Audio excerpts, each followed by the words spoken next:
Денеска православната црква ги празнува светиот маченик Полиевкт, преподобниот Евстрати и светиот Филип митрополит Московски.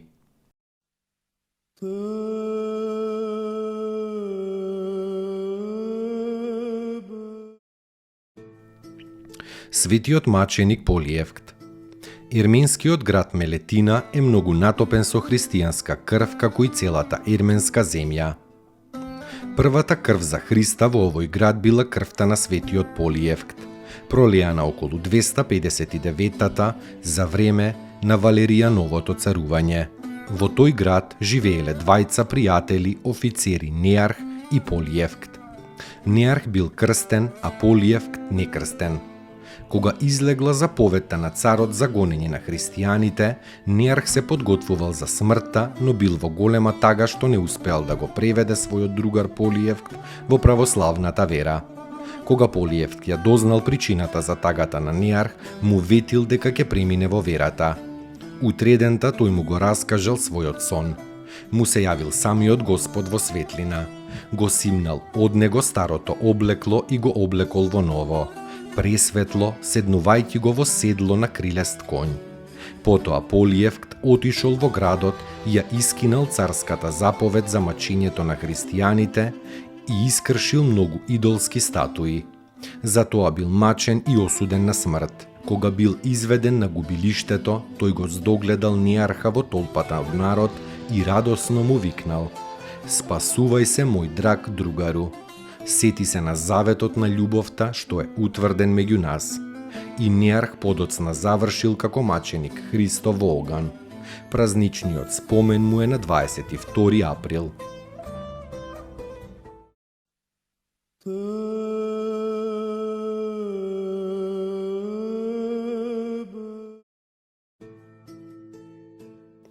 Преподобниот Евстрати. Преподобниот Евстрати е од Тарс, голем испосник и молитвеник. Цели 75 години поминати во манастир, тој не легнал на својата лева страна да спие, секогаш спиел на десната.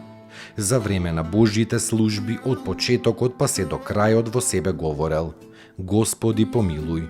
Умрел во својата 95-та година.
Светиот Филип митрополит Московски, роден е на 11 февруари 1507.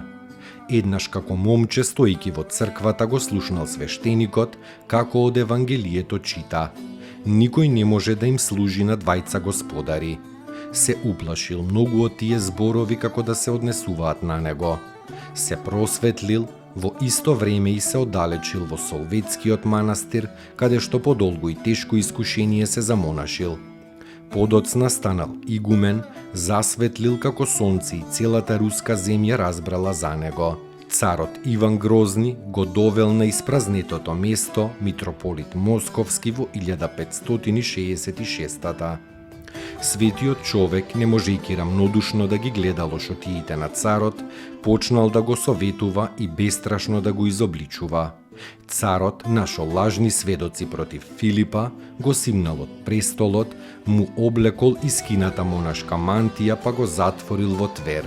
Во декември 1569 Малјут Скуратов, еден царски повереник, дошол во Филиповата келија и го удавил со перницата. Наскоро сите кои биле против Филипа со лоша смрт пострадале. По неколку години телото на светителот било пронајдено цело, негнилежно и мирисно и било пренесено во Солветскиот манастир. Достойно est